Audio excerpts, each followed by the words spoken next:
Hello दोस्तों, नमस्ते, प्रणाम। और आप सब कैसे हैं दोस्तों? कमेंट करके जरूर बताइएगा। आप सभी का स्वागत है कंचन यादव 11-12 ब्लॉग्स चैनल में। दोस्तों आप सब जाइए और सर्च कीजिए, अपना अपना प्यार दुलार आशीर्वाद दीजिए। दोस्तों आगे बढ़ाइए, सपोर्ट कीजिए। चैनल पे नए आए हैं तो सब्सक्राइब कर लीजिए और बेल आइकन को प्रेस कर दीजिए ताकि मेरे वीडियो का नया नोटिफिकेशन दोस्तों आप सब तक सबसे पहले पहुंचे। तो आज की वीडियो है दोस्तों निर्जला एकादशी सरल पूजा विधि। निर्जला एकादशी की आप सबको बहुत बहुत धन्यवाद देती हूँ दोस्तों। और अब आप सबको बताती हूँ, निर्जला एकादशी के दिन दोस्तों सुबह सूर्योदय से 1-1.5 घंटा पहले आप जल्द से उठ जाइए और स्नान ध्यान से निवृत्त होकर आप अपने घर पे जहाँ पर आप भगवान जी की चौकी लगाना है उस जगह को आप साफ शुद्ध कर लें।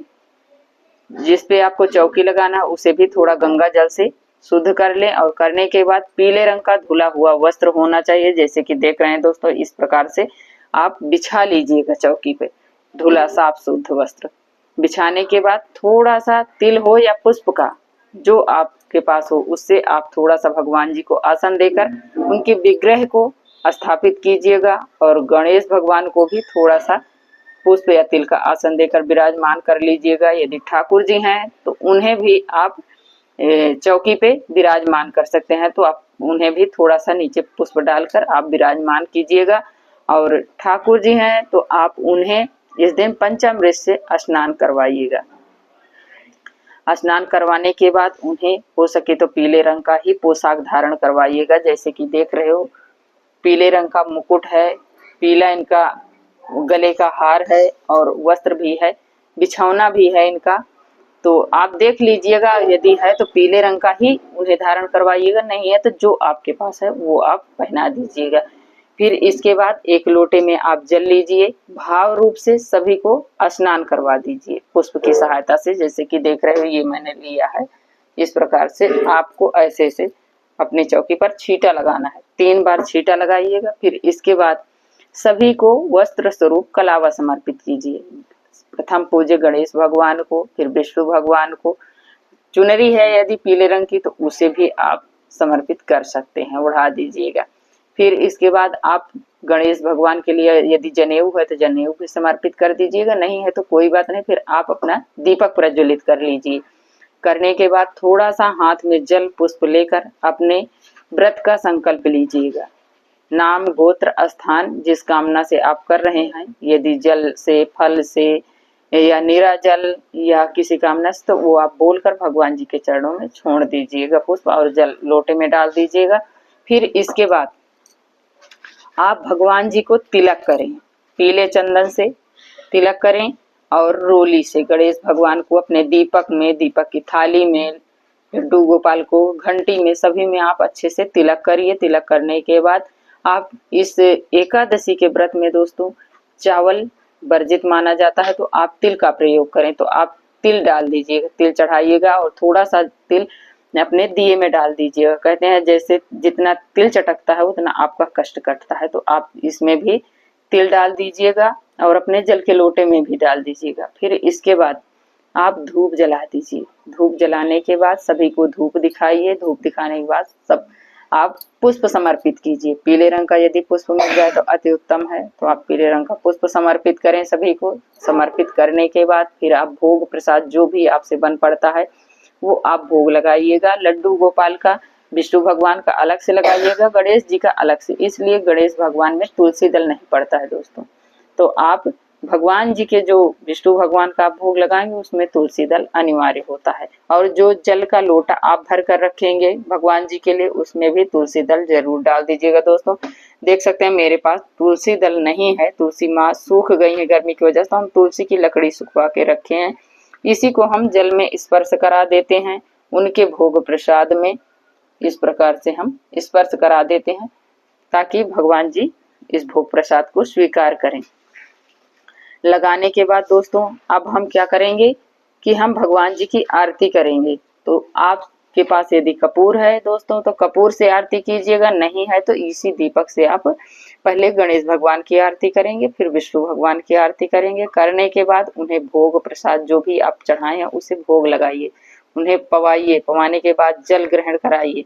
फिर इसके बाद आप हाथ जोड़कर प्रभु से क्षमा याचना करें कि हे नाथ, हे नारायण, हे जगत के पालनहार, जो मुझसे बन पड़ा वो मैं भोग लगा रही हूँ, और मेरे इस भोग प्रसाद को आप ग्रहण कीजिए प्रभु, और मेरे इस व्रत को निर्विघ्न पूर्ण संपन्न करवाने में सहायता कीजिएगा। जो भी मुझसे भूल चूक हुई हो, गलती हुई, उसे माफ कीजिएगा।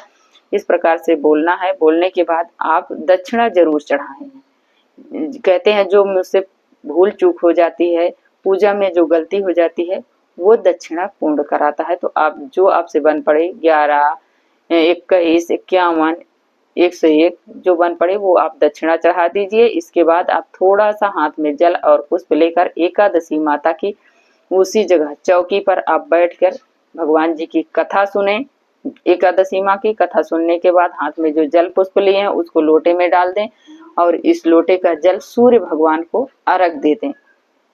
इस दिन तुलसी माँ को जल नहीं दिया जाता है दोस्तों। तुलसी माँ भी विष्णु भगवान को व्रत रखती हैं, तो इसलिए तुलसी माँ में जल नहीं चढ़ाया जाता है। आप दूर से दीपक जलाकर रख दीजिए, धूप जला दीजिए, परिक्रमा लगा लीजिए, लेकिन उन्हें स्पर्श नहीं किया जाता है।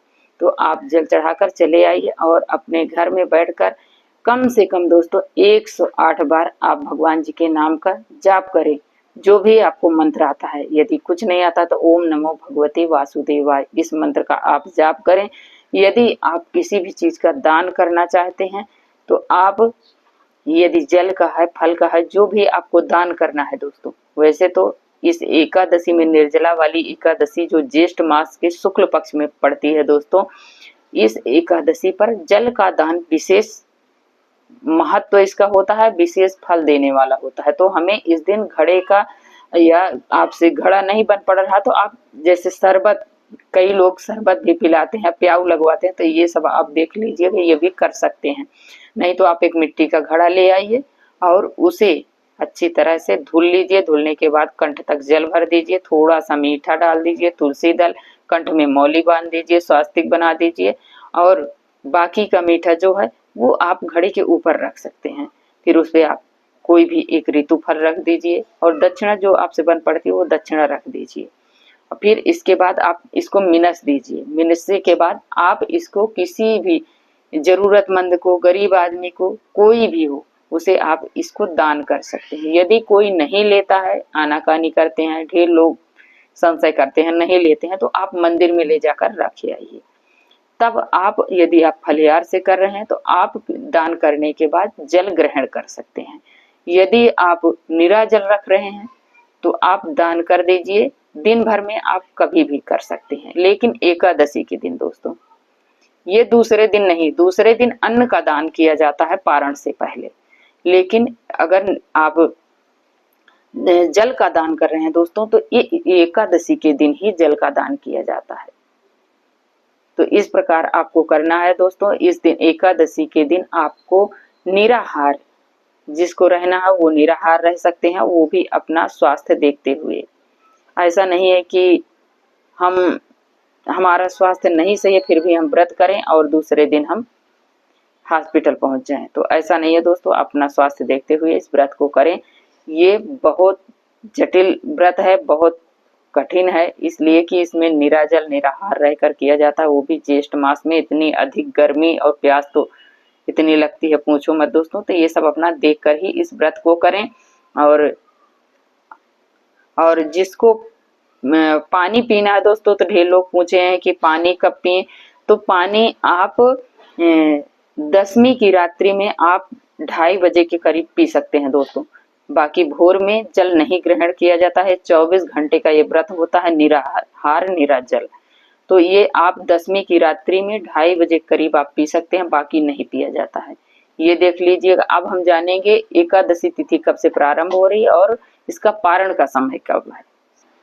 इस दिन दोस्तों आप कम से कम बोलें। यदि आप ज्यादा बोलेंगे तो प्यास लगेगी। आप कम से कम बोलें। दिन भर में हो सके तो 3-4 बार आप स्नान कर लीजिए।